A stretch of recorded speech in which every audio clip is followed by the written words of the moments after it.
ഇന്ന് നിന്റെ ജീവിതം ചെളിക്ക് തുല്യമായി, ആമേൻ, മണമില്ല, ആമേൻ, ഗുണമില്ല, ആമേൻ, വൃത്തിഹീനമായ ഒന്നാണോ? എവിടെ നോക്കിയാലും നെഗറ്റീവ് മാത്രം കാണുന്ന അനുഭവങ്ങൾ, അങ്ങനെ ഒരു തകർന്ന് നുറുങ്ങിയിരിക്കുന്ന ഒരു ഹൃദയത്തിന്റെ അനുഭവങ്ങളാണോ ഇന്ന് നിന്റെ ജീവിതത്തിലുള്ളത്? ഞാൻ ഈ പ്രയത്നിക്കുന്നതിനൊക്കെ പ്രതിഫലം എന്തായി തീരുമെന്ന് മുന്നോട്ടൊന്നും കാണുവാനേ കഴിയാതെ വണ്ണം ഇരുളടഞ്ഞ അനുഭവങ്ങൾ ദൈവത്തെ കൂട്ടുപിടിച്ച് ചിലതിലേക്ക് ഇറങ്ങി തിരിക്കാമെങ്കിൽ അതൊരിക്കലും ഫെയിൽ ആകത്തില്ല. അതൊരു വിക്ടോറിയസ് ആയിട്ടുള്ള എൻഡിങ് ആയി മാറും.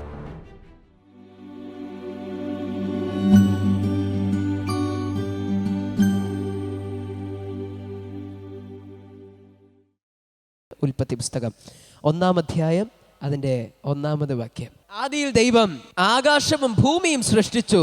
ഭൂമി പാഴായും ശൂന്യമായിരുന്നു, ആഴത്തിന്മീതെ ഇരുളുണ്ടായിരുന്നു. ദൈവത്തിന്റെ ആത്മാവ് വെള്ളത്തിന്മീതെ പരിവർത്തിച്ചു കൊണ്ടിരുന്നു. വെളിച്ചമുണ്ടാകട്ടെ എന്ന് ദൈവം കൽപ്പിച്ചു, വെളിച്ചമുണ്ടായി. വെളിച്ചം നല്ലതെന്ന് ദൈവം കണ്ടു. ദൈവം വെളിച്ചവും ഇരുളും തമ്മിൽ വേർതിരിച്ചു. ദൈവം വെളിച്ചത്തിന് പകലെന്നും ഇരുളിന് രാത്രി എന്നും പേരിട്ടു. സന്ധ്യയായി ഉഷസ്സുമായി 1-ാം ദിവസം. Hallelujah, hallelujah. നമ്മൾ ഒത്തിരി സൺഡേ സ്കൂളിൽ കേട്ടിട്ടുള്ളതാണ്, ചിലപ്പോൾ പ്രസംഗങ്ങളിലും കേട്ടിട്ടുള്ളതായിരിക്കാം. നമ്മൾ ഒത്തിരി വായിച്ചിട്ടുള്ള ഒരു 6-7 പ്രാവശ്യമെങ്കിലും ചിലപ്പോൾ വായിച്ചിട്ടുള്ള ഭാഗമായിരിക്കാം. കാരണം ബൈബിള് ഫുള്ള് വായിക്കാമെന്ന് പറഞ്ഞ് ഒരു പ്രാവശ്യം തുടങ്ങി, അത് പുറപ്പാട് പുസ്തകം പോലും ചിലപ്പോൾ കണ്ടു കാണൂല. ഉൽപ്പത്തി പുസ്തകത്തിൻ്റെ പകുതി എത്തിയപ്പോൾ തന്നെ അതെല്ലാം കയ്യിൽ നിന്ന് പോയി. പിന്നെ വീണ്ടും ഒന്നേന്ന് റീസ്റ്റാർട്ട് ചെയ്ത് ഉൽപ്പത്തി പുസ്തകം 1-ാമത്തെ വായിച്ചു. പിന്നെ പുറപ്പാട് വരെ എത്തി. പുറപ്പാട് എത്തിയപ്പോഴത്തേക്ക് അങ്ങ് സ്റ്റോപ്പായിപ്പോയി. വീണ്ടും ഒന്നേന്ന് വായിച്ചു. അങ്ങനെ പല പ്രാവശ്യം വായിച്ച് കാണാൻ സാധ്യതയുള്ളൊരു ഭാഗമാണ്. ഇതിനകത്ത് നമ്മളെ സംശയിപ്പിക്കുന്ന ഒരു ഭാഗമാണ് 1-ാം ദിവസം സംഭവിച്ച കാര്യവും അതിനുശേഷം നടക്കുന്ന കാര്യവും. ഒന്നും മനസ്സിലായി കാണത്തില്ല. അപ്പോൾ ഒരു സൈഡിൽ നിന്ന് തന്നെ നമുക്ക് കടന്നു പോകാം. വചനം ഇങ്ങനെയാണ് പറയുന്നത്: ആദിയിൽ ദൈവം ആകാശവും ഭൂമിയും സൃഷ്ടിച്ചു. അപ്പോൾ ആകാശവും ഭൂമി എന്ന് പറയുന്ന ഒരു സൃഷ്ടി ഉണ്ടാകുന്നതിനും മുൻപായി ആദ്യം മുതലേ ഉള്ള ഒരു വ്യക്തിയാണ് ദൈവമെന്നാണ് ആ ഒരു വാക്യത്തിൽ നിന്ന് നമുക്ക് മനസ്സിലാക്കുവാനായി കഴിയുന്നത്. ഭൂമി പാഴും ശൂന്യവുമായിരുന്നു, ഭംഗിയില്ലാത്തതായിരുന്നു. ഒരു പ്രത്യേകതകളും അല്ലെങ്കിൽ ശ്രേഷ്ഠത എന്ന് പറയുവാൻ അല്ലെങ്കിൽ മാർക്കിടാൻ യോഗ്യമായ ഒന്നുമില്ലാത്ത വട്ടപൂജ്യമായിരുന്നു ഭൂമി. പക്ഷേ ആദിയിൽ ദൈവമുണ്ടായിരുന്നത് കൊണ്ട് തന്നെ ആ ദൈവം ഭൂമിയെ കാണുകയും അല്ലെങ്കിൽ പാഴും ശൂന്യമായി കിടന്ന ഭൂമിയെ തൻ്റെ സൃഷ്ടിപ്പിലൂടെ മനോഹരമാക്കി എടുത്തതിലൂടെ ഇന്ന് നാം നോക്കുമ്പോൾ ആരും ഇച്ചിപ്പോ എന്ന് പറയത്തില്ല, വളരെ നല്ലത്, വളരെ ഭംഗിയുള്ളത്. ഇന്ന് നമ്മൾ ഈ ഭൂമിയുടേതായിട്ടുള്ള കാഴ്ചകൾ കാണുവാൻ ആയിരങ്ങളും ലക്ഷങ്ങളും വരെ മുടക്കി യാത്ര ചെയ്യുവാൻ ഇഷ്ടപ്പെടുന്നവരാണ്, അല്ലേ? Hallelujah, hallelujah. നമ്മുടെ ജോലി ഭാരം, നമ്മുടെ കുടുംബത്തിനകത്തുള്ള അല്ലെങ്കിൽ സാമ്പത്തിക വിഷയങ്ങളായിരിക്കാം, അല്ലെങ്കിൽ എന്തോ ആയിക്കോട്ടെ, സമാധാനത്തിന് വേണ്ടി പലപ്പോഴും നമ്മൾ ഭൂമിയുടെ ഭംഗി ആസ്വദിക്കാറുണ്ട്. അതിനിപ്പോൾ യൂറോപ്പിലും അമേരിക്കയിലും അങ്ങും ഇങ്ങും പോകണമെന്നില്ല. നമുക്ക് ഒത്തിരി പൈസയുണ്ടെങ്കിൽ അല്ലെങ്കിൽ അത്യാവശ്യം പൈസയൊക്കെ ഉണ്ടെങ്കിൽ നമ്മൾ ചിലപ്പോൾ പുറം രാജ്യങ്ങളിൽ പോയി എന്ന് വരും. കുറച്ചും കൂടെ ബഡ്ജറ്റ് കുറവാണെങ്കിൽ നമ്മൾ മറ്റ് സംസ്ഥാനങ്ങളിൽ യാത്ര ചെയ്തെന്ന് വരാം. കുറച്ചും കൂടെ ബഡ്ജറ്റ് കുറവാണെങ്കിൽ നമ്മുടെ സംസ്ഥാനത്തിനകത്ത് തന്നെയുള്ള മറ്റ് ജില്ലകൾ നമ്മൾ യാത്ര ചെയ്തെന്ന് വരാം. കുറച്ചും കൂടെ നമുക്ക് ബഡ്ജറ്റ് കുറവാണെങ്കിൽ നമ്മൾ സ്ഥിരം പോകുന്ന ചിലപ്പോൾ ശംഖുമുഖം ബീച്ചായിരിക്കാം, അല്ലെങ്കിൽ ചിലപ്പോൾ പൊന്മുടിയായിരിക്കാം, അല്ലെങ്കിൽ ചിലപ്പോൾ നമ്മൾ പോകുന്ന വിസ്മയായിരിക്കാം, അങ്ങനെ തുടങ്ങിയ ഒരു ഹോട്ടലായിരിക്കാം, അല്ലെങ്കിൽ പ്രകൃതി സംബന്ധമായിട്ടുള്ള മനോഹരമായി എന്തോ ആയിക്കോട്ടെ. ഭൂമി ഇന്ന് വളരെ മനോഹരമായി തീർന്നു, ദൈവത്തിൻ്റെ സൃഷ്ടിപ്പനാലും അതുപോലെ തന്നെ മനുഷ്യനിർമ്മിതമായ സാധനങ്ങളാലും. പക്ഷേ മനുഷ്യനിർമ്മിതമായ സാധനങ്ങളുമായിട്ട് ദൈവത്തിൻ്റെ നിർമ്മിതിയെ നമ്മൾ കമ്പയർ ചെയ്ത് കഴിഞ്ഞാൽ പലപ്പോഴും നമ്മൾ ജോ ഡ്രോപ്പിംഗ് അല്ലെങ്കിൽ വായി തുറന്നിരുന്ന് പോകുന്ന രീതിയിലുള്ള മനോഹരത കാണുവാനേ കഴിയുന്ന ദൈവത്തിൻ്റെ സൃഷ്ടിയിലാണ്. ഹല്ലേലൂയ. ഞാൻ 2023 ഹിമാചൽ പ്രദേശ് എന്ന് പറയുന്ന സംസ്ഥാനത്തിൽ ഷാർച്ചി എന്ന് പറയുന്ന ഒരു ഗ്രാമത്തിലും ജമാല എന്ന് പറയുന്ന ഗ്രാമത്തിലും പിന്നെ വേറൊരു പേര് മറന്നുപോയി. അപ്പോൾ ഈ 3 ഗ്രാമങ്ങളിൽ കടന്നു പോയപ്പോൾ ഞാനും അതിശയിച്ചു പോയി. ഇത് ഭൂമി തന്നെയാണോ? ഇത് നമ്മൾ താമസിക്കുന്ന സ്ഥലം തന്നെയാണോ? കാരണം ഞാൻ ഫോൺ വെച്ചിട്ട് ഫോണിൽ അത് പകർത്തിയെടുക്കാൻ നോക്കിയിട്ടും ആ നേരിട്ട് കണ്ണുകൊണ്ട് കാണാൻ കഴിയുന്ന ആ ഭംഗി ഫോണിന് ഒപ്പിയെടുക്കാൻ പറ്റുന്നില്ല എന്നുള്ളതാണ് യാഥാർത്ഥ്യം. കാരണം ഞാൻ ഫോണിൽ നോക്കി പുറത്തും നോക്കി, പക്ഷേ രണ്ടും തമ്മിൽ ഭയങ്കര അന്തരമാണ്. അത്രത്തോളം മനോഹരം, നമ്മുടെ മനുഷ്യനിർമ്മിതമായിട്ടുള്ള ക്യാമറകൾക്ക് പോലും ഒപ്പിയെടുക്കുവാനേ കഴിയാത്ത വണ്ണമുള്ള വളരെ മനോഹരമായ സൃഷ്ടിയാണ് ദൈവത്തിൻ്റെ സൃഷ്ടിയായ ഭൂമി എന്ന് പറയാതെ ഇരിക്കാൻ കഴിയില്ല. പക്ഷേ ഈ സൃഷ്ടിയുടെ തുടക്കം ഒരു പാഴിൽ നിന്നായിരുന്നു. ഒരു ശൂന്യതയിൽ നിന്നായിരുന്നു. ഹല്ലേലൂയ. എല്ലാ ഭംഗിയിൽ നിന്നല്ല. എല്ലാ മനോഹരമായ കാര്യങ്ങളും മനോഹരമായ സാധനങ്ങളും എന്നുള്ളതാണെന്നില്ല. ഈ പെണ്ണ് കാണാൻ പോകുമ്പോഴത്തേക്കും ചിലപ്പോൾ പണ്ടൊക്കെ ഉള്ള രീതിയാണ്, ഇപ്പം അതൊക്കെ മാറിയെന്ന് തോന്നുന്നു. റേസിസ്റ്റ് ആകുന്നതല്ല, പഴയ കാലം പറയുക.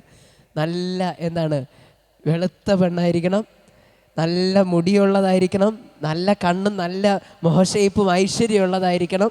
ചിലപ്പോൾ ചെറുക്കൻ അതിൻ്റെ 7 അയിലത്തോലും എത്തൂലായിരിക്കും.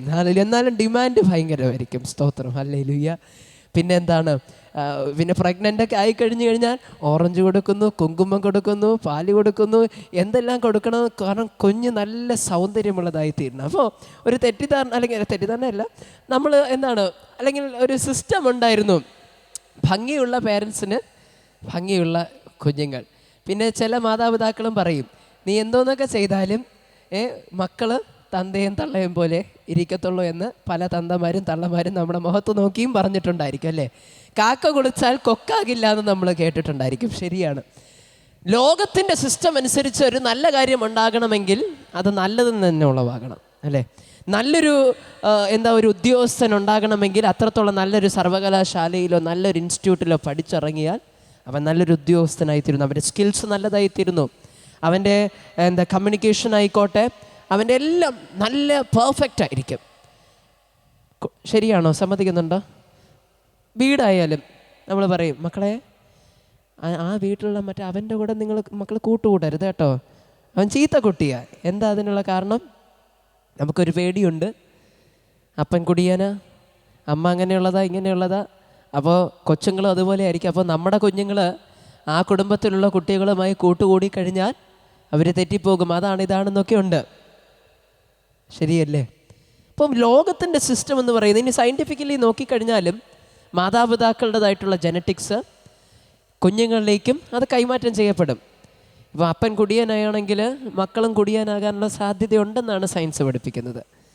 അപ്പനൊരു പ്രത്യേക ദുശീലം ഉണ്ടായിരുന്നു, അല്ലെങ്കിൽ പ്രത്യേക സ്വഭാവ രീതി ഉണ്ടായിരുന്നു, അല്ലെങ്കിൽ പ്രത്യേക കഴിവ്. മോശം കാര്യം മാത്രം പറയണം, നല്ല കാര്യം പറയാം. നല്ലൊരു കഴിവുണ്ടായിരുന്നു, പാട്ട് പാടാൻ കഴിവായിരിക്കാം, സംസാരിക്കാനുള്ള കഴിവായിരിക്കാം. സയൻസ് പ്രകാരം അത് മക്കളിലും ആ കഴിവുണ്ടാകാം. ഇപ്പോൾ അമ്മയും അപ്പനെയും എടുക്കുകയാണെങ്കിൽ അപ്പന് ഒരു കൂട്ടം കഴിവുകളായിരിക്കാം, അമ്മയ്ക്ക് ഒരു കൂട്ടം കഴിവുകളായിരിക്കാം. അല്ലെങ്കിൽ അപ്പൻ ഒരു കൂട്ടം സ്വഭാവങ്ങളായിരിക്കാം, അമ്മയ്ക്ക് ഒരു കൂട്ടം സ്വഭാവങ്ങളായിരിക്കും. ഇതിൽ ഡോമിനൻ്റ് ആയിട്ടുള്ള ജീൻസ് ഏതാണോ, ഇതൊക്കെ പറഞ്ഞ് എല്ലാം മനസ്സിലാവണമെന്നില്ല. ഒരാൾ നല്ല നല്ല ശാന്ത സ്വഭാവമുള്ള ഒരാളായിരിക്കാം, ഒരാൾ ദേഷ്യക്കാരനായിരിക്കാം. അപ്പോൾ ഇതിൽ ഡോമിനൻ്റ് ക്യാരക്ടർ ഏതാണോ, അതായത് പവർ കൂടിയ ജീൻസ് ഏതാണോ, അതായിരിക്കും മക്കളിൽ ആക്ടിവേറ്റ് ആകുന്നത്. ഇനി ഒരാൾ വെളുത്തിരിക്കുന്നു, ഒരാൾ കറുത്തിരിക്കുന്നതിരിക്കട്ടെ, ഇനി മക്കൾ വരുമ്പോഴായാലും മക്കളിൽ ആക്ടിവേറ്റ് ആകുന്നത് ഇതിൽ ഏത് പാരൻറ്റിൻ്റെ ജീനാണോ ഏറ്റവും ഡോമിനൻ്റ് ആയിട്ടുള്ള പവർഫുൾ ആയിട്ടുള്ളത്, അവരുടേതായിട്ടുള്ള ക്യാരക്ടറായിരിക്കും ആ കുഞ്ഞിൽ വെളിപ്പെടുവാനിടയായിത്തീരുന്നത്. അപ്പോൾ എപ്പോഴും നമ്മുടെ പാസ്റ്റിന് നമ്മുടെ പ്രസൻറ്റുമായിട്ട്, അല്ലെങ്കിൽ നമ്മുടേതായിട്ടുള്ള ഭൂതകാലം, അല്ലെങ്കിൽ നമ്മുടേതായിട്ടുള്ള പൂർവ്വപിതാക്കന്മാർ, നമ്മുടെ പഴയത്, നമ്മൾ കടന്നു വരുന്ന സാഹചര്യം, ഇതിനൊക്കെ പലപ്പോഴും നമ്മുടെ ജീവിതത്തിന് രൂപകൽപ്പന നടത്തുവാനായിട്ട് സാധ്യതകളുണ്ടെന്നാണ് ലോകത്തിൻ്റെ സിസ്റ്റം. പക്ഷെ ദൈവത്തിൻ്റെ സിസ്റ്റത്തിനൊരു പ്രത്യേകതയുണ്ട്. ദൈവത്തിൻ്റെ സിസ്റ്റത്തിന് ഭംഗിയിൽ നിന്നല്ല, പാഴും ശൂന്യതയിൽ നിന്ന് മനോഹരത്തെ ഉണ്ടാക്കാൻ കഴിയുന്നതുകൊണ്ട്. Hallelujah, hallelujah. ശൂന്യത എന്ന് പറഞ്ഞ്, അല്ലെങ്കിൽ നടക്കത്തില്ല, ഇംപോസിബിൾ എന്ന് മനുഷ്യൻ എഴുതി തള്ളുന്ന പലതിൽ നിന്നും പോസിബിലിറ്റി ഉണ്ടാക്കുവാനേ കഴിയുന്ന ഒരു ദൈവമാണ് എൻ്റെ ദൈവം. ഹല്ലേലൂയ.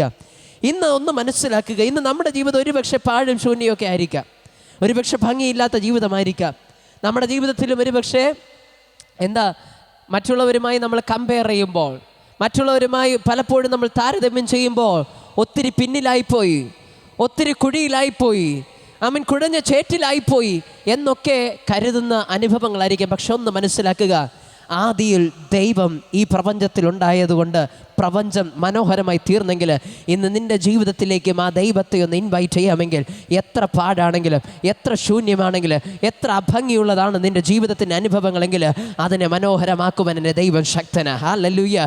ചെയ്യേണ്ടത് ഇത്ര മാത്രം, ആ ദൈവത്തെ ജീവിതത്തിലേക്ക് സ്വാഗതം ചെയ്യുക. ആമേൻ, ഹല്ലേലൂയ. ആമേൻ. ഒരുപക്ഷെ നമുക്ക് നമ്മുടെ കൂട്ടുകാരൻ നമ്മുടെ വീട്ടിനകത്തേക്ക് സ്വാഗതം ചെയ്യാൻ നമുക്ക് നാണക്കേടായിരിക്കാം. നമ്മുടെ വീട്ടുകാരുടെ അടുക്കിലേക്ക് നമ്മുടെ ജോലി സ്ഥലത്തെ ആൾക്കാരെ കൊണ്ടുവരാൻ നമുക്ക് നാണക്കേടായിരിക്കാം. നമ്മുടെ വീടും നമ്മുടെ വാഹനവും ഒക്കെ മറ്റുള്ളവർ കാണുന്നത് നമുക്ക് നാണക്കേടായിരിക്കാം. ഒരുപക്ഷെ ദൈവദാസനെ പോലും വീട്ടിലേക്ക് ഇൻവൈറ്റ് ചെയ്യാൻ നാണക്കേടായിരിക്കും. പലപ്പോഴും പലരും പറയുന്നത് കേട്ടിട്ടുണ്ട്, ഞങ്ങളുടെ വീടൊക്കെ ഭയങ്കര മോശമാണ്, അതുകൊണ്ടാണ് ഞങ്ങൾ ദൈവദാസനെ വീട്ടിലോട്ടൊന്നും വിളിക്കാത്തത്, വീടൊക്കെ പണി തീർന്നിട്ടാണ് വിളിക്കേണ്ടത്. നമുക്ക് നാണക്കേടല്ലേ പലപ്പോഴും. പക്ഷെ ഒന്ന് മനസ്സിലാക്കുക, ദൈവത്തെ ഇൻവൈറ്റ് ചെയ്യുന്നതിൽ നാണക്കേട് വിചാരിക്കണം. കാരണം അവനൊരു കുശവനാ. ഹല്ലേലൂയ. ദൈവം ഡീൽ ചെയ്യുന്നത് ചെളിയുമായിട്ടാ, ദൈവം ഡീൽ ചെയ്യുന്നത് രത്നങ്ങളുമായിട്ടല്ല. ഹല്ലേലൂയ.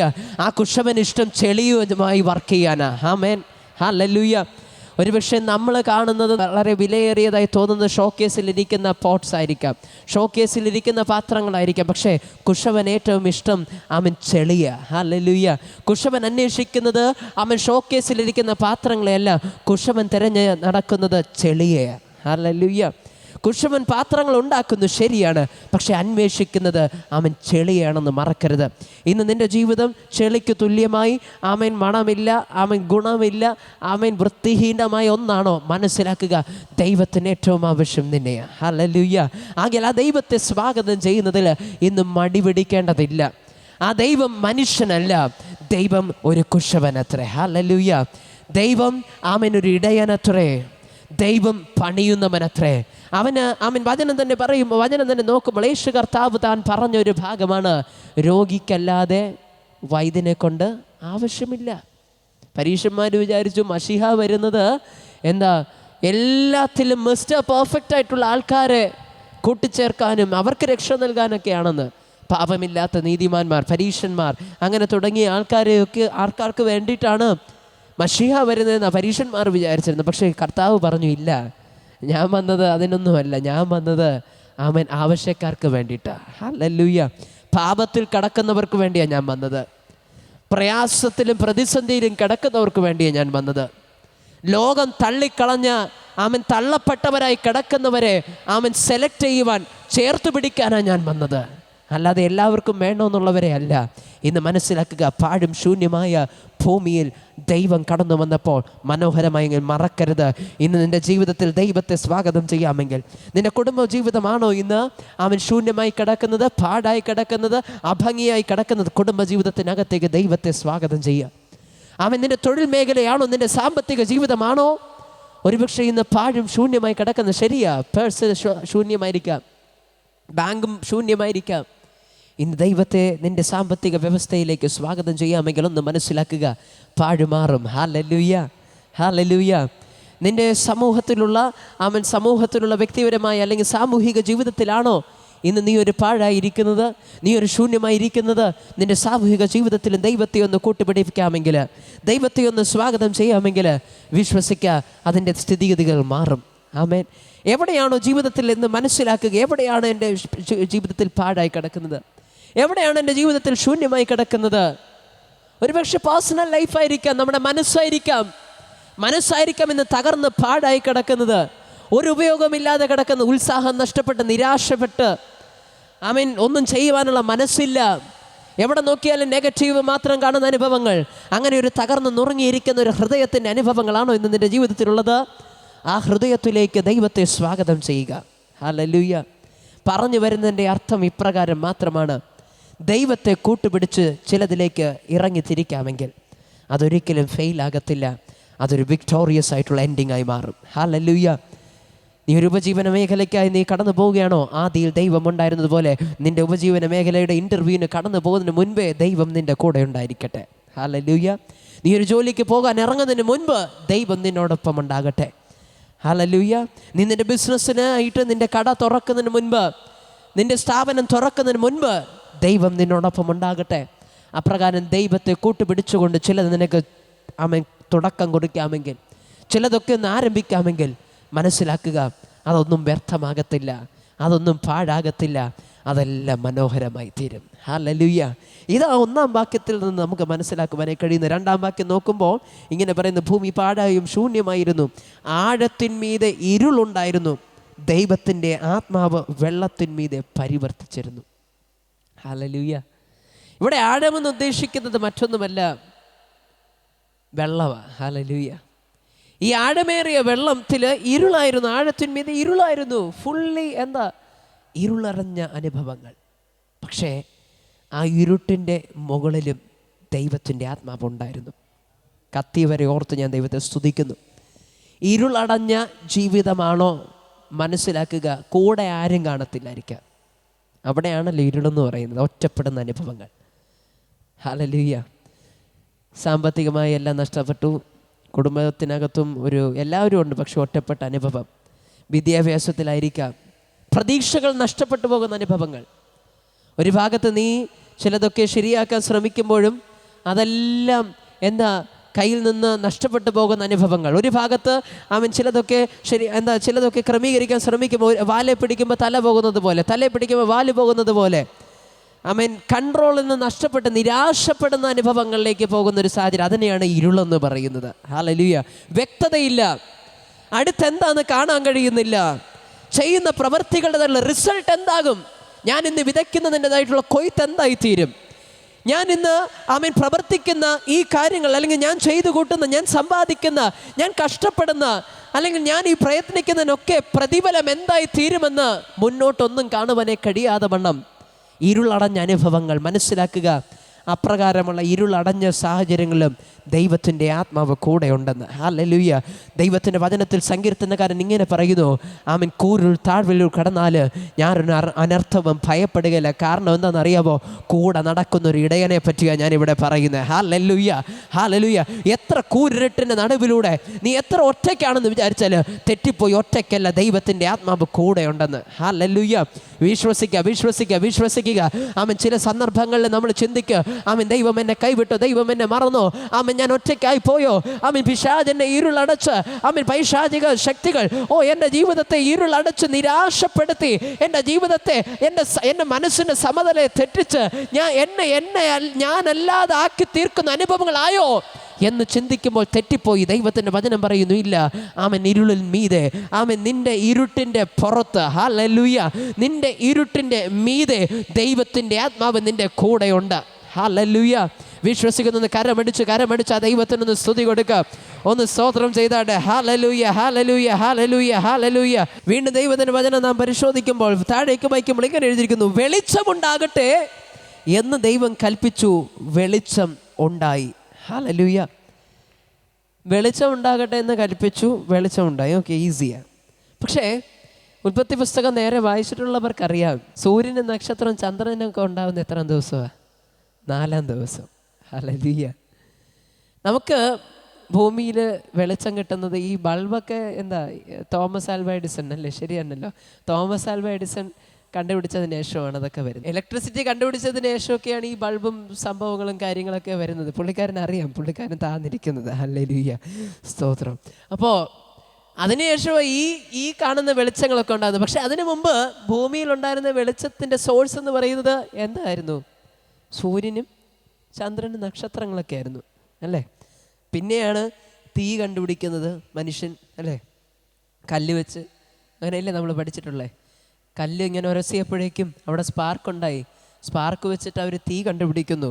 അല്ലെങ്കിൽ തീ കണ്ടുപിടിച്ചപ്പോഴേക്കും മൾട്ടി പർപ്പസാണ്. കുക്ക് ചെയ്യാൻ സഹായിക്കുന്നു, വെളിച്ചമായി സഹായിക്കുന്നു, എയർ കണ്ടീഷനിങ് അല്ലെങ്കിൽ തണുപ്പേറിയ സാഹചര്യങ്ങളിൽ ചൂട് നൽകുന്നു. അങ്ങനെ വിവിധ ആവശ്യങ്ങൾക്ക് വേണ്ടി തീ പ്രയോജനപ്പെടുന്നു. പക്ഷേ അതിനൊക്കെ മുൻപ് വെളിച്ചത്തിൻ്റെ സോഴ്സായിരുന്നു ഒന്ന് സൂര്യനും ചന്ദ്രനും. വെളിച്ചത്തിൻ്റെ സോഴ്സായ സൂര്യനും ചന്ദ്രനും സൃഷ്ടിക്കപ്പെടുന്നത് 4-ാം ദിവസം, വെളിച്ചം സൃഷ്ടിക്കുന്നത് 1-ാം ദിവസം. നമ്മളൊരു പക്ഷെ ചിന്തിച്ചിട്ടുണ്ടായിരിക്കാം, എഴുതിയപ്പോൾ മാറിപ്പോയതായിരിക്കാം, എഴുതിയപ്പോൾ തെറ്റിപ്പോയതായിരിക്കാം അല്ലേ?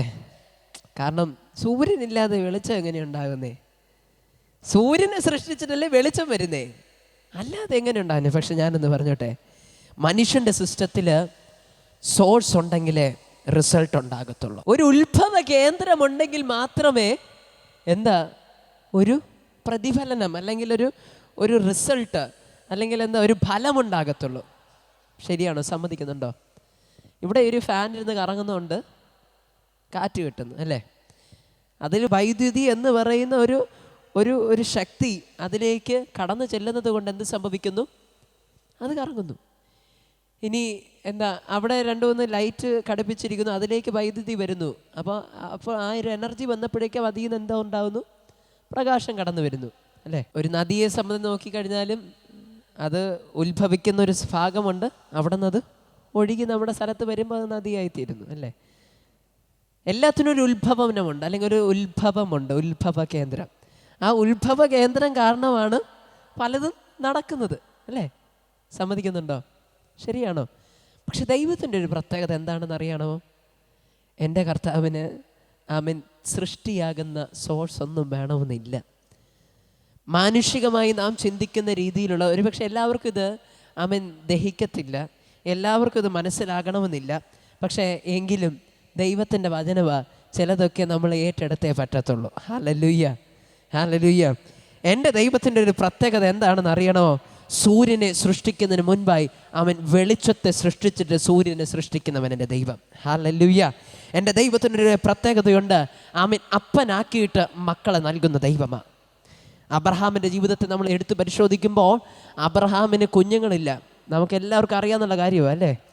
100 വയസ്സ് വരെയും അബ്രഹാമിന് കുഞ്ഞുങ്ങളില്ല. പക്ഷേ ഈ അബ്രഹാമിനെ അവൻ കുഞ്ഞുങ്ങളെ കിട്ടുന്നതിന് മുൻപായി ദൈവം അബ്രഹാമിൻ്റെ അടുക്കൽ കടന്നു വന്നിട്ട് ഇപ്രകാരം പറയുക, ഞാൻ നിന്നെ ബഹുജാതികൾക്ക് പിതാവാക്കി തീർക്കുന്നു. പിതാവ് എന്നിട്ട് ഇങ്ങനെയാണ് പറയുന്നത്, നിന്റെ മക്കൾ സമുദ്രത്തിലെ മണൽത്തരികൾ പോലെയാകും, ആകാശത്തിലെ നക്ഷത്രങ്ങളെ പോലെ ബഹുജാതികൾക്ക് പിതാവാക്കി തീർക്കും എന്നൊക്കെ പറയുമ്പോഴും എന്നിട്ട് ഒരു കാര്യം കൂടെ ചെയ്തു, അബ്രഹാം എന്നുള്ള പേര് മാറ്റി പേര് കുറച്ച് എക്സ്റ്റൻഷനും കൂടെ കൊടുത്തു, അബ്രഹാം എന്നാക്കി. അപ്പോഴും ഈ അബ്രഹാമിന് എന്തില്ല? മണൽത്തരിയല്ല, ഒരെണ്ണം പോലും ഇല്ല എന്നുള്ളതാണ് യാഥാർത്ഥ്യം. ഹല്ലേലൂയ. നിങ്ങൾ ചിന്തിച്ചിട്ടുണ്ടോ? ഒരു മക്കളില്ലാത്ത ഒരു വ്യക്തിയോട് ഒരാൾ പോയി ചോദിക്കുക, എത്ര പേരുണ്ട്, എത്ര മക്കളുണ്ട് എന്ന് ചോദിക്കുമ്പോൾ അവർക്കുണ്ടാകുന്ന വേദന നിങ്ങൾ ചിന്തിച്ചിട്ടുണ്ട്? കുഞ്ഞുങ്ങളെ കിട്ടാതിരുന്നിട്ട് കിട്ടിയിട്ടുള്ളവർ, ആ ഒരു കാലഘട്ടത്തിൽ കല്യാണം കഴിഞ്ഞ് കഴിയുമ്പോൾ വിശേഷമില്ലതുണ്ടോ അല്ലേ, അല്ലെങ്കിൽ കുഞ്ഞെത്രയിൽ പഠിക്കുന്നു, അല്ലെങ്കിൽ എത്ര പേരുണ്ട് എന്നൊക്കെ ചോദിക്കുമ്പോൾ ആൻസർ ഇല്ലാത്ത അനുഭവം നമുക്ക് വളരെ വേദന തോന്നും അല്ലേ, വളരെ ഒഫൻഡായി തോന്നും. അപ്പോൾ ദൈവത്തിന് ഇതെല്ലാം അറിയാം. എന്നിട്ട് ദൈവം ഇവിടെ ഇങ്ങനെ പറയുക, മക്കളില്ലാത്തവനെ നോക്കിയിട്ട് അപ്പനെന്ന് ലേബൽ നൽകുകയാണ്, നീ ബഹുജാതികൾക്ക് പിതാവായിരിക്കുമെന്ന്. ഓർത്തിട്ടുണ്ടോ? മാനുഷികമായി നാം നോക്കുമ്പോൾ അതൊരു വേദനാജനകമായൊരു കാര്യം അല്ലേ. അബ്രഹാമിന് ഒരു പക്ഷേ കൺഫ്യൂഷൻ ഉണ്ടായി കാണും, വേദനയും ഉണ്ടായി കാണും. ഹല്ലേലൂയ. കർത്താവെ, ബഹുജാതി എന്ന് പറയാൻ എനിക്കിവിടെ സ്വന്തമായിട്ടൊരു മോൻ പോലും ഇല്ല. അങ്ങനെ ഇരിക്കുന്ന സാഹചര്യത്തിൽ ഒരു ബഹുജാതിയുടെ തന്നെ പിതാവൊക്കെ ആകുമെന്ന് പറയുമ്പോൾ വയസ്സ് 10-70 ഇതൊക്കെ വല്ല നടക്കുന്ന കേസാണോ? പക്ഷെ ഒന്ന് മനസ്സിലാക്കുക, ദൈവത്തിൻ്റെ പ്രത്യേകത അതാ, ആദ്യം അപ്പനാക്കും എന്നിട്ട് മക്കളെ നൽകും. ഹല്ലേലൂയ. എൻ്റെ ദൈവത്തിൻ്റെ പ്രത്യേകത വീണ്ടും അറിയണമോ? യോശുവയോട് കർത്താവ് എരിഹോ മതിലിൻ്റെ അവിടെ വെച്ചിട്ട് ഇങ്ങനെ പറഞ്ഞു, എരിഹോവിനെ ഞാൻ നിൻ്റെ കയ്യിൽ നൽകിയിരിക്കുക, നിനക്കായി ഞാൻ ഏൽപ്പിച്ചിരിക്കുക. അപ്പോഴും മതിൽ അവിടെ നിൽക്കുകയാണ്. ഹല്ലേലൂയ. മതിൽ ഇടിഞ്ഞിട്ടുമില്ല, അവിടെ എരിഹോ എന്ന നിവാസികൾ കവാടം തുറന്നിട്ടുമില്ല, ഇവരെ കടത്തിവിടാനൊന്നും ഒരു ധാരണയിലും എത്തിയിട്ടില്ല. പക്ഷേ മുൻകൂറായിട്ട് തന്നെ ദൈവം പറയുക, നിൻ്റെ കയ്യിൽ ഏൽപ്പിച്ചിരിക്കുകയാണ്. ഹല്ലേലൂയ. മനസ്സിലാകുന്നുണ്ടോ? ആ ദേശത്തിനകത്ത് കാല് പോലും വെച്ചിട്ടില്ല, എന്നിട്ട് പറയുക, ദേശം നിൻ്റെ കയ്യിൽ തന്നിരിക്കുവാന്ന്. ആ ദേശത്തിനകത്ത് എങ്ങനെ കയറാൻ പറ്റുമെന്ന് കുത്തിയിരുന്ന് ചിന്തിച്ചിട്ടും ഒരു ഐഡിയയും കിട്ടുന്നില്ല. കാരണം അതിൻ്റെ മതിലിൻ്റെ സൈസ് എന്ന് പറയുമ്പോൾ ഒരു രഥത്തിന് വരെ അതിൻ്റെ മുകളിലൂടെ ഓടിപ്പോകാൻ പറ്റും, എത്രയ്ക്ക് വണ്ണമുള്ള ശക്തിയേറിയൊരു മതില. ആ ഒരു ദേശത്തെ പറ്റിയ ദൈവം പറയും, ഞാൻ നിൻ്റെ കൈ തന്നിരിക്കുവാന്ന്. ഹല്ലേലൂയ. ഇത് പറഞ്ഞിട്ടാണ് സംഭവിക്കുന്നത് എന്ത്? മതിലിടിയുന്നേ. ഹല്ലേലൂയ. ദേശം കൈവശമാക്കുന്നതിന് മുൻപ് ദൈവം പറയുക, ഞാൻ നിൻ്റെ കയ്യിൽ ദേശത്തെ തന്നിരിക്കുകയെന്ന്. വീണ്ടും വചനത്തിൽ നോക്കുമ്പോൾ ഗിദെയോനെ പറ്റി നമ്മൾ പരിശോധിക്കുമ്പോൾ ഗിദെയോനോടും കർത്താവ് ഇത് തന്നെയാണ് പറയുന്നത്, മിദ്യാന്യരെ ഞാൻ നിൻ്റെ കയ്യിൽ ഏൽപ്പിച്ചിരിക്കുന്നു. ഇത് പറഞ്ഞപ്പോൾ ഗിദെയോന് വിശ്വാസം വന്നില്ല. കാരണം മിദ്യാന്യ സൈന്യം മിദ്യാൻ്റേതായിട്ടുള്ള ഒട്ടകങ്ങൾ കടൽക്കരയിലെ മണൽത്തരികൾ പോലെ ഇങ്ങനെ കിടക്കുകയാണ്. വെട്ടുക്കിളികളെ പോലെ മിദ്യാന്യ സൈന്യവും ഭയങ്കര കൂട്ടമായി അവിടെ പാളയമടിച്ച് കിടക്കുകയാണ്. അപ്പോഴാണ് ദൈവം പറയുന്നത്, മിദ്യാന്യരെ നിൻ്റെ കയ്യിൽ ഏൽപ്പിച്ചിരിക്കുന്നത്. ഗിദെയോനെ സംബന്ധിച്ച് നോക്കുമ്പോൾ അവൻ ഭയം ഒളിച്ചിരുന്നവനാണ്. അപ്പൻ്റെ മുന്തിരിച്ചക്കിൻ്റെ മറവിൽ ഒളിച്ചിരുന്ന ഗിദെയോനെ. പക്ഷെ ദൈവം എന്ത് പറഞ്ഞു? ഗിദെയോനെ, മിദ്യാന്യരെ ഞാൻ നിൻ്റെ കയ്യിൽ ഏൽപ്പിച്ചിരിക്കുക. മനസ്സിലാകുന്നവരുണ്ടോ? പ്രവർത്തിക്കുന്നതിന് മുൻപായി, ഹല്ലേലൂയ, സാധാരണഗതിയിൽ ഈ മിദ്യാന്യരോട് യുദ്ധം ചെയ്തിട്ടാണ് ജയം കിട്ടുന്നത് അല്ലേ? ശരിയാണോ? ഒരു യുദ്ധത്തിൽ ജയിക്കണമെങ്കിൽ ആദ്യം യുദ്ധം ചെയ്യണം അല്ലേ? എന്നിട്ടാണ് ജയിക്കുന്നത്. പക്ഷേ ദൈവത്തിൻ്റെ ഒരു പ്രത്യേകത, ആദ്യം നിനക്ക് ജയം നൽകും, പിന്നീടാ യുദ്ധം. ഹല്ലേലൂയ. ആദ്യം വെളിച്ചം നൽകും, പിന്നീടാ സൂര്യൻ.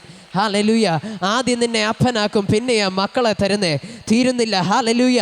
ആദ്യം നിന്നെ നീതീകരിക്കും, എന്നിട്ടാ നിന്റെ ജീവിതം നീതിയുള്ളതായി തീരുന്നത്. ഹല്ലേലൂയ. ആദ്യം തൻ്റെ വചനത്തെ നിനക്കായി അയക്കും, എന്നിട്ടാ തൻ്റെ പ്രവൃത്തിയെ താൻ അയക്കുന്നത്. ആദ്യം തൻ്റെ വാഗ്ദത്തത്തെ അയക്കും, എന്നിട്ടത്രേ തൻ്റെ വാഗ്ദത്തം നിറവേറുന്നത്. ഹല്ലേലൂയ. മനസ്സിലാകുന്ന ഒരിക്കൽ കൂടെ കരമടിച്ച ദൈവത്തിന് മഹത്വം കൊടുക്കുക. ഏറ്റെടുക്കുവാനെ കഴിയുന്ന കരമടിച്ച് ഏറ്റെടുത്താട്ടെ. ഹല്ലേലൂയ, ഹല്ലേലൂയ, ഹല്ലേലൂയ, ഹല്ലേലൂയ. ആമേൻ. നമ്മളെല്ലാവരും ആഗ്രഹിക്കുന്ന ഒരു പ്രവർത്തിക്കാം. നമ്മളെല്ലാവരും ആഗ്രഹിക്കുന്നത് ആമേൻ ഒന്ന് കാണാൻ കഴിഞ്ഞെങ്കിൽ, ഒന്ന് അനുഭവിക്കാൻ കഴിഞ്ഞെങ്കിൽ വിശ്വസിക്കാമായിരുന്നു, ഒന്ന് കിട്ടിയിരുന്നെങ്കിൽ വിശ്വസിക്കാമായിരുന്നു. പക്ഷേ ഇല്ല. മനുഷ്യൻ്റെ സിസ്റ്റം അനുസരിച്ച് ഒരു കാര്യം വിശ്വസിക്കണമെങ്കിൽ ചിലത് കിട്ടണം, ചിലത് കാണാൻ കഴിയണം, ചിലത് അനുഭവിക്കാൻ കഴിയണം. പക്ഷെ ദൈവത്തിൻ്റെ സിസ്റ്റം വേറെയാ. ഹല്ലേലൂയ, ഹല്ലേലൂയ. കിട്ടുന്നതിന് മുൻപ് തന്നു എന്ന് പറയുന്നവനാ. ആമേൻ. പക്ഷെ ഇത് ആ ദൈവത്തിൻ്റെ സിസ്റ്റത്തിനോടൊപ്പം ചേർന്ന് നിൽക്കുന്നവനെ ഇതിൻ്റെ യാഥാർത്ഥ്യം മനസ്സിലാക്കാൻ പറ്റത്തുള്ളൂ. മനസ്സിലാകുന്നുണ്ടോ? ദൈവികമായിട്ടുള്ള ചില വാഗ്ദത്തങ്ങൾ, ചില ദൈവത്തിൻ്റെ ആലോചനകൾ മാനുഷികമായി നാം നോക്കുമ്പോൾ നമ്മുടെ യുക്തിക്ക് പലപ്പോഴും ചേരാത്തതായിരിക്കാം. ഇത് ഫീഡ് ചെയ്തോണം. ഹല്ലേലൂയ. നമ്മൾ ആത്മാവിൽ വളരാനും അല്ലെങ്കിൽ വർധനവ് പ്രാപിക്കാനൊക്കെയാണല്ലോ വന്നിരിക്കുന്നത്. അതുകൊണ്ട് തന്നെ ഇത് മനസ്സിനകത്ത് കൊത്തി എഴുതിക്കോണം. ദൈവിക വാഗ്ദത്തങ്ങൾ, ദൈവത്തിൻ്റെതായിട്ടുള്ള ശബ്ദം, ദൈവം നമുക്ക് നൽകുന്ന ആലോചനകൾ എപ്പോഴും നമ്മുടെ യുക്തിക്കനുസരിച്ചുള്ളതാകണമെന്നില്ല. ആമേൻ. ദൈവത്തിൻ്റെ വാഗ്ദത്തങ്ങളെ പലപ്പോഴും ആദ്യം യുക്തി കോൺട്രഡിക്റ്റ് ചെയ്യും, യുക്തി ആദ്യം എതിർക്കും. ഇതുമല്ല നടക്കുന്നതാണ്, നടന്നതുപോലെ തന്നെ എന്നുള്ള രീതിയിൽ എതിർപ്പിൻ്റെതായിരിക്കും നമ്മുടെ യുക്തിയുടെ പ്രതികരണം. പക്ഷെ മനസ്സിലാക്കുക, നീ ഒരു ദൈവ പൈതലാണോ, ദൈവത്തിൽ വിശ്വസിക്കുന്ന ഒരു വ്യക്തിയാണോ, ആ യുക്തിക്ക് ചേരാത്ത ദൈവത്തിൻ്റെ വാഗ്ദത്തത്തെ ഒന്ന് മുറുകെ പിടിച്ച് ആമേൻ നട്ടുപിടിപ്പിക്കേണ്ടടുത്ത് നട്ടുപിടിപ്പിച്ച് വിശ്വാസത്താൽ ഒന്ന് കാത്തിരിക്കാമെങ്കിൽ ആമേൻ ആമേൻ ഒത്തിരി നാൾ കാത്തിരിക്കേണ്ടി വരത്തില്ല. ആമേൻ. ദൈവത്തിൻ്റെ തക്ക സമയത്തിൽ നിന്റെ യുക്തിയെ വരെ അമ്പരപ്പിക്കുന്ന രീതിയിൽ ആമേൻ ദൈവിക വാഗ്ദത്തങ്ങൾ നിന്റെ ജീവിതത്തിൽ യാഥാർത്ഥ്യമാകുവാൻ ഇടയായി തീരും. ഹല്ലേലൂയ, ഹല്ലേലൂയ, ഹല്ലേലൂയ. യാഥാർത്ഥ്യവുമായിട്ട് പലപ്പോഴും നമുക്ക് യോജിപ്പിക്കാൻ പറ്റാത്ത കാര്യമായിരിക്കാം ദൈവിക വാഗ്ദത്തങ്ങൾ. ആമേൻ. 70 വർഷമായി മക്കളില്ലാത്ത അബ്രഹാമിനെ നോക്കിയിട്ട് പറയാ, നീ ബഹുജാതികൾക്ക് പിതാവാകും, നിനക്ക് കൊച്ചിനെ ലഭിക്കുമെന്ന് പറയുമ്പോൾ യാഥാർത്ഥ്യവുമായിട്ട് ഒട്ടും ചേരാത്ത കാര്യമാണ്. പേടിച്ചൊളിച്ചിരുന്ന ഗിദെയോനോട് പറയുക, അല്ലയോ പരാക്രമശാലി എന്ന് വിളിക്കുമ്പോൾ അവൻ യാഥാർത്ഥ്യവുമായി നോക്കുമ്പോൾ ഒട്ടും ചേരത്തില്ല. കാരണം ഞാൻ പേടിച്ചിരുന്ന വ്യക്തി എന്നെയാ പരാക്രമശാലി എന്ന് വിളിക്കുന്നത്. മനസ്സിലാകുന്നുണ്ടോ? വട്ടപൂജ്യമായിരിക്കാം ബാങ്ക് ബാലൻസ്. അവൻ ശരീരത്തിന് ആരോഗ്യം ഒട്ടുമേ ഇല്ലായിരിക്കാം, പ്രസംഗിക്കാൻ അറിയില്ലായിരിക്കാം, പാടാൻ അറിയില്ലായിരിക്കാം, പ്രാർത്ഥന അറിയില്ലായിരിക്കാം, ബൈബിളിനെ പറ്റി വലിയ അറിവൊന്നുമില്ലായിരിക്കാം. പക്ഷെ ദൈവം നിന്നെ നോക്കി അവൻ ചില വാഗ്ദത്തങ്ങളെ പറഞ്ഞിട്ടുണ്ടെങ്കിൽ, അവൻ ചില ആലോചനകൾ ദൈവം നിനക്ക് തന്നിട്ടുണ്ടെങ്കിൽ അവൻ നിന്നെ ഇപ്പോഴത്തെ യാഥാർത്ഥ്യം വെച്ച് അവൻ താരതമ്യം ചെയ്യരുത്. പാടും ശൂന്യമായ ഭൂമികളെ പണിയുന്നൊരു ദൈവത്തെ പറ്റി ഞാൻ പറയുന്നാകെ നിന്റെ ജീവിതത്തിൻ്റെ യാഥാർത്ഥ്യം ഇപ്പോൾ ഈ സമയത്തിൽ എത്ര ദൈവത്തിൻ്റെ വാഗ്ദത്തത്തിൽ നിന്ന് അകലെയാണെങ്കിൽ ഒരിക്കലും ചേരത്തില്ല, ഒരിക്കലും സംഭവിക്കത്തില്ല എന്ന് നിന്റെ യുക്തി നിന്റെ യാഥാർത്ഥ്യത്തെ പറ്റി വിധി എഴുതിയാലും വിശ്വസിക്കുക. ദൈവം അയക്കുന്ന ദൈവത്തിൻ്റെ ശബ്ദം അത് വെറും ശബ്ദമല്ല, അത് ജീവിക്കുന്ന ദൈവത്തിന്റെ പ്രവർത്തിക്കുന്ന വചനമത്രേ. ഹല്ലേലൂയ, ഹല്ലേലൂയ, ഹല്ലേലൂയ, ഹല്ലേലൂയ, ഹല്ലേലൂയ. യെസ്, ദൈവത്തിന്റെ വചനം നിന്റെ യാഥാർത്ഥ്യത്തെ മാറ്റി എഴുതുന്ന ഒന്ന്. ഹല്ലേലൂയ. ഇന്ന് നിന്റെ യാഥാർത്ഥ്യം ഒരിക്കലും ദൈവത്തിന്റെ വചനവുമായിട്ടോ ദൈവിക വാഗ്ദത്തങ്ങളുമായിട്ടോ ദൈവം നിനക്ക് നൽകുന്ന ദൈവിക ശബ്ദങ്ങളുമായിട്ടോ യോജിക്കത്തില്ലായിരിക്കും. പക്ഷെ ഒന്ന് മനസ്സിലാക്കുക, ഈ വചനത്തിനൊരു പ്രത്യേകത ഉണ്ട്. ഏറ്റെടുത്തു കഴിഞ്ഞാൽ നിന്റെ യാഥാർത്ഥ്യങ്ങളെ മാറ്റിമറിക്കുന്ന ഒന്നാണ് ദൈവത്തിന്റെ വചനം. ഹല്ലേലൂയ. വിശ്വസിക്കുന്നത് കരമടിച്ച് ഏറ്റെടുക്കുക. ആമേൻ. വചനത്തിൽ നമ്മൾ പരിശോധിക്കുമ്പോൾ ആമേൻ യെശയ്യാ പ്രവാചകന്റെ പുസ്തകം 55-ാം അധ്യായം അതിന്റെ 11-ാമത് വാക്യത്തിൽ ഇങ്ങനെ പറയുന്നത്, ദൈവം അയക്കുന്ന തൻ്റെ വചനം ആമേൻ വെറുതെ തിരിച്ചു വരത്തില്ല, എന്തുദ്ദേശത്താലൂടെയാണോ അയച്ചത് അത് നിറവേറ്റിയിട്ടേ വരത്തുള്ളൂ. ഹല്ലേലൂയ. മനസ്സിലാകുന്നവരുണ്ടോ? ഒന്ന് എടുത്തു വായിക്കാം. യെശയ്യാ പ്രവാചകന്റെ പുസ്തകം 55-ാം അധ്യായം അതിൻ്റെ 11-ാമത് വാക്യം. യെശയ്യാവ് 55 അതിൻ്റെ 11. അവിടെ ഇപ്രകാരം എഴുതിയിരിക്കുന്നു: എൻ്റെ വായിൽ നിന്ന് പുറപ്പെടുന്ന എൻ്റെ വചനമായിരിക്കും, അത് വെറുതെ എൻ്റെ അടുക്കലേക്ക് മടങ്ങി വരാതെ എനിക്കിഷ്ടമുള്ളത് നിവർത്തിക്കുകയും ഞാൻ അയച്ച കാര്യം സാധിപ്പിക്കുകയും ചെയ്യും. മനസ്സിലാകുന്നവരെ ഓർത്ത് ഞാൻ ദൈവത്തെ സ്തുതിക്കുന്നു. ദൈവം ഒരു വാഗ്ദത്തത്തെ അയച്ചിട്ടുണ്ടെങ്കിൽ, ദൈവം ഒരു ആലോചന തൻ്റെ വചനത്തിലൂടെ നിൻ്റെ മേലോട് സംസാരിച്ചിട്ടുണ്ടെങ്കിൽ, ദൈവത്തിൻ്റെ വചനം പറയുക അത് വെറുതെ അല്ല. ആമേൻ, അത് ദൈവത്തിൻ്റെ വചനമാണെന്ന് ഒന്നാമതായി പറയുന്നു. എൻ്റെ വായിൽ നിന്ന് പുറപ്പെട്ട് വരുന്നത് എൻ്റെ വചനമായിരിക്കും, ദൈവത്തിൻ്റെ വചനമാണ്. ഹല്ലേലൂയ. അടുത്തിങ്ങനെ പറയുന്നു, ആമേൻ, അത് വെറുതെ ദൈവത്തിൻ്റെ അടുക്കിലേക്ക് മടങ്ങി പോകത്തില്ല, മറിച്ച് ഇങ്ങനെ പറയുന്നു, എന്താണോ അയച്ച കാര്യം അത് സാധിപ്പിക്കും. Hallelujah, hallelujah. അബ്രഹാമിനോട് പറഞ്ഞു, നിനക്കൊരു കുഞ്ഞിനെ കിട്ടും. അതായിരുന്നു ദൈവത്തിന്റെ വചനം. അവൻ അത് വെറുതെ പോയില്ല, ഒരു കുഞ്ഞിനെ നൽകിയിട്ടേ അത് മടങ്ങിപ്പോയുള്ളൂ. Hallelujah, hallelujah. അവൻ നിന്റെ മേൽ കിടക്കുന്ന വാഗ്ദത്തം പറഞ്ഞു കാണാ, നിന്റേതായിട്ടുള്ള നഷ്ടങ്ങളെ ദൈവം മടക്കി നൽകുന്നതായിരിക്കാം. കർത്താവിന്റെ വചനം പറയുന്നു, അയച്ച വചനം വെറുതെ തിരിച്ചു പോകത്തില്ല, വന്നത് നിവർത്തിച്ചിട്ടേ പോകത്തുള്ളൂ. ഹല്ലേലൂയ, ഹല്ലേലൂയ, ഹല്ലേലൂയ, ഹല്ലേലൂയ. പുതിയ തുടക്കം സൃഷ്ടിക്കുമെന്ന് ദൈവത്തിന്റെ വചനം നിന്നോട് പറഞ്ഞിട്ടുണ്ടെങ്കിൽ വെറുതെ പോകത്തില്ല, പുതിയത് ചിലത് സൃഷ്ടിച്ചിട്ടേ പോകത്തുള്ളൂ. Hallelujah, hallelujah. ചില പുതിയ പുതിയ പുതിയ പുതിയ പുതിയ പുതിയ ഹല്ലേലൂയ ജോലികളിലേക്ക്, ചില വരുമാന മേഖലകളിലേക്ക് ദൈവം നിനക്ക് വേണ്ടി ചില ഓപ്പണിങ്സിനെ തുറക്കുമെന്ന് ഒരു വാഗ്ദത്തം ഉണ്ടെങ്കിൽ, ആ വാഗ്ദത്തം വെറുതെ വന്നിട്ട് തിരിച്ചു പോകത്തില്ല, വന്നത് നിവർത്തിച്ചിട്ടേ പോകത്തുള്ളൂ എന്ന് ദൈവത്തിന്റെ വചനം പറയുന്നു.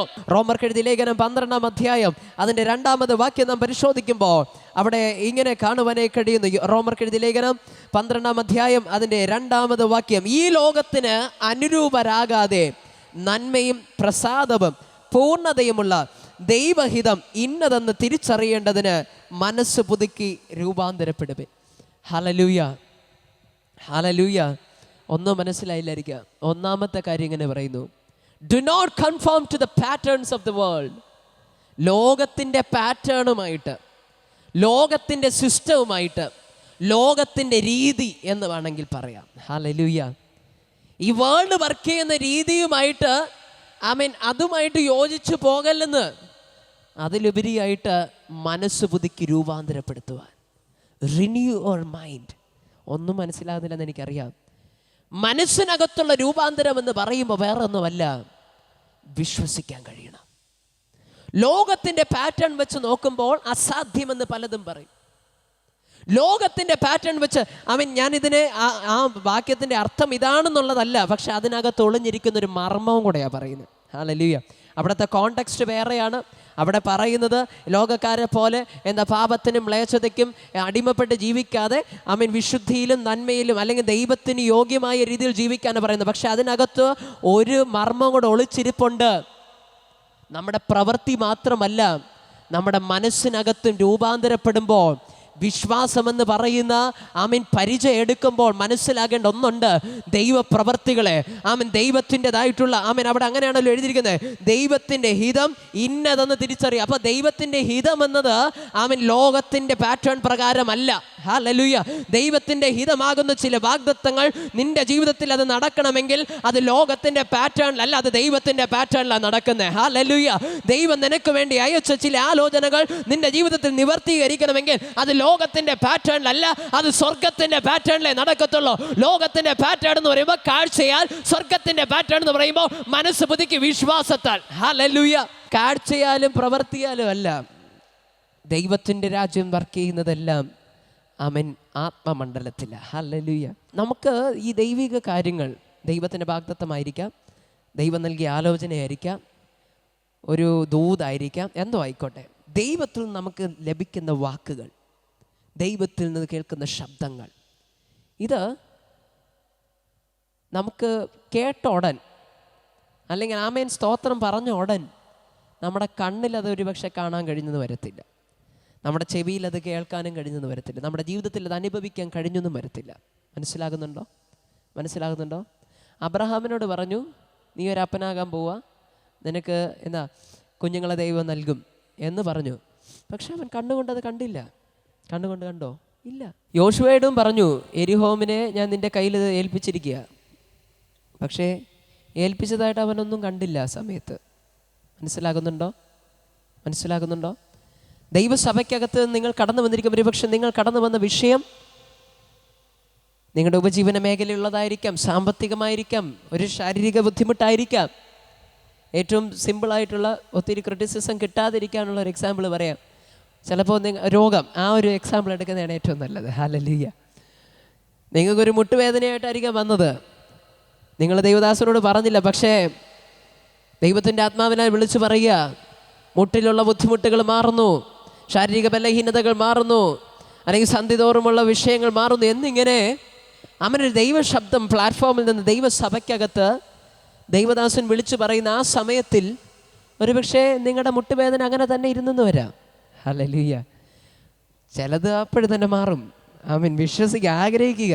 നമുക്ക് ഇൻസ്റ്റൻറ്റ് ഹീലിംഗ് ആണ് ആവശ്യം. നമുക്ക് ഇൻസ്റ്റൻ്റായിട്ട് അനുഗ്രഹം പ്രാപിക്കണം. അത് തന്നെ നിങ്ങൾ ആഗ്രഹിക്കണം. പക്ഷേ എപ്പോഴും ആഗ്രഹിക്കുന്ന പോലെ നടന്നൊന്നും വരത്തില്ല.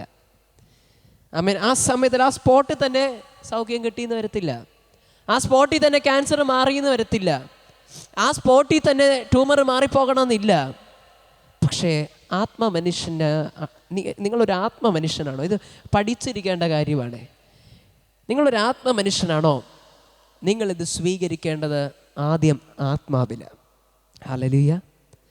ഒന്നും പിടികിട്ടിയില്ല. എങ്ങനെ ആത്മാവിൽ പ്രാപിക്കുക എന്ന് പറയുമ്പോൾ, ഫോർ എക്സാമ്പിൾ, ക്യാൻസർ രോഗമാണെന്നിരിക്കട്ടെ. ദൂത് വിളിച്ചു പറഞ്ഞു, ക്യാൻസർ രോഗങ്ങൾ സൗഖ്യമാകുന്നു യേശുവിൻ്റെ നാമത്തിൽ. ആ സമയത്തിൽ നാം ആത്മാവിൽ പ്രാപിക്കേണ്ടത് എങ്ങനെയെന്ന് പറയുമ്പോൾ, എന്താ? കർത്താവേ, ഞാനത് സ്വീകരിക്കുന്നു. എൻ്റെ ക്യാൻസർ രോഗത്തെ ദൈവം സൗഖ്യമാക്കിയതിനാൽ നന്ദി. ആത്മാവിലെ സൗഖ്യം ഉള്ളിൽ, നമ്മുടെ അകത്തളത്തിൽ നമുക്ക് ആ സൗഖ്യത്തെ സ്വീകരിക്കാൻ കഴിയണം. അതെങ്ങനെ? വിശ്വാസത്താൽ. ക്യാൻസർ ചിലപ്പോൾ അപ്പോഴും അവിടെ തന്നെ ഇരിപ്പുണ്ടായിരിക്കും. മനസ്സിലാകുന്നുണ്ടോ? രോഗത്തിൽ വേറെ മാറ്റമൊന്നും കാണത്തില്ല, അത് അവിടെ തന്നെ ഇരിക്കും. പക്ഷേ നമ്മൾ ചെയ്യേണ്ട എന്തുണ്ട്? ആത്മാവിലത് സ്വീകരിക്കണം. അകത്തളത്തിൽ അത് കിട്ടിയെന്ന് വിശ്വസിക്കണം. വിശ്വാസത്തിൻ്റെ ഡെഫിനിഷൻ അതാണല്ലോ. ആശിക്കുന്നതിൻ്റെ ഉറപ്പും കാണാത്ത കാര്യത്തിൻ്റെ നിശ്ചയം. അപ്പോൾ നിങ്ങൾ ക്യാൻസർ രോഗം മാറണമെന്നാണ് ആഗ്രഹിച്ചെങ്കിൽ അതിനർത്ഥം, അതിൻ്റെ നിശ്ചയം എന്ന് പറഞ്ഞാൽ ക്യാൻസർ രോഗം മാറിയെന്നാണ് അതിൻ്റെ നിശ്ചയം. മനസ്സിലാകുന്നുണ്ടോ? അത് നമ്മൾ ഉള്ളിൽ പ്രാപിക്കണം. എന്നിട്ട് അത് വീണ്ടും വീണ്ടും വീണ്ടും നമ്മൾ ദൈവസന്നിധിയിൽ വെച്ച് പ്രാർത്ഥിച്ച് ആത്മാവിലത് കാണണം, ആത്മാവിലത് അനുഭവിക്കണം. അങ്ങനെ ചിലത് വിശ്വാസത്താൽ ചെയ്യാൻ തുടങ്ങുമ്പോഴാണ് അത് പുറത്ത് ശരീരത്തിലൊരു വിക്ടറിയായി മാറുന്നത്. മനസ്സിലായോ?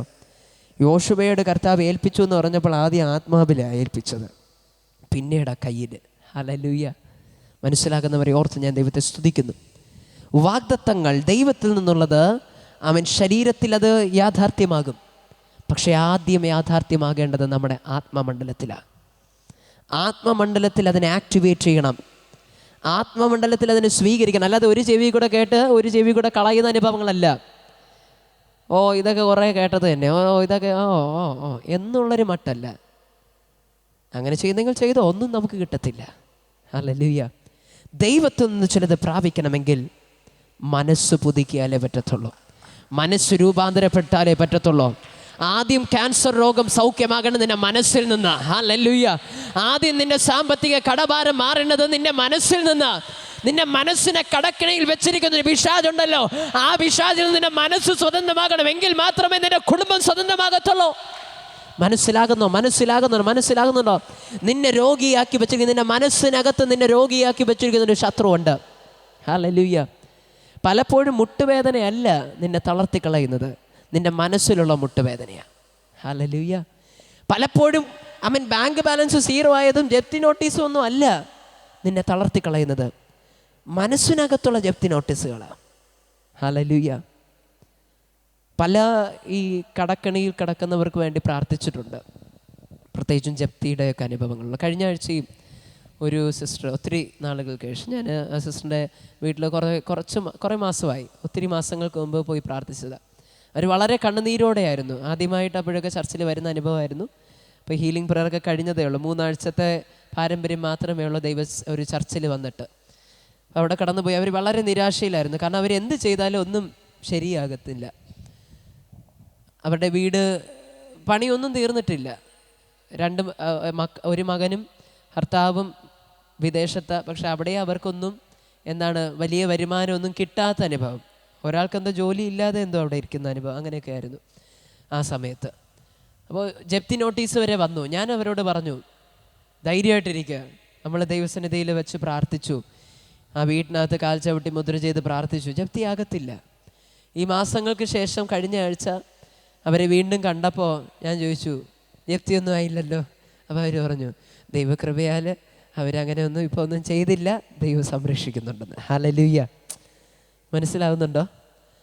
അന്ന് അവർ വന്ന മുഖമല്ല ഇന്ന് ഞാൻ കാണുന്നത്. അന്ന് അവർ ഭയങ്കര ടെൻഷനായിരുന്നു. പക്ഷേ ഇപ്പോൾ അവർ വന്നപ്പോൾ അവിടെ മുഖത്തിലൊരു വ്യത്യാസമുണ്ട്.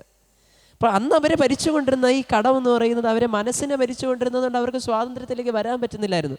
പക്ഷെ ഇന്നിപ്പോൾ ഇവർ വന്നപ്പോൾ എനിക്ക് കേൾക്കാൻ പറ്റിയ നല്ല വാർത്ത എന്ന് പറയുമ്പോൾ തൻ്റെ ഹസ്ബൻഡിനും തൻ്റെ മോനും ഒക്കെ ഇങ്ങോട്ടൊക്കെ അയച്ചു തരാനുള്ള പൈസ കിട്ടാൻ തുടങ്ങിയെന്ന്. Hallelujah, hallelujah.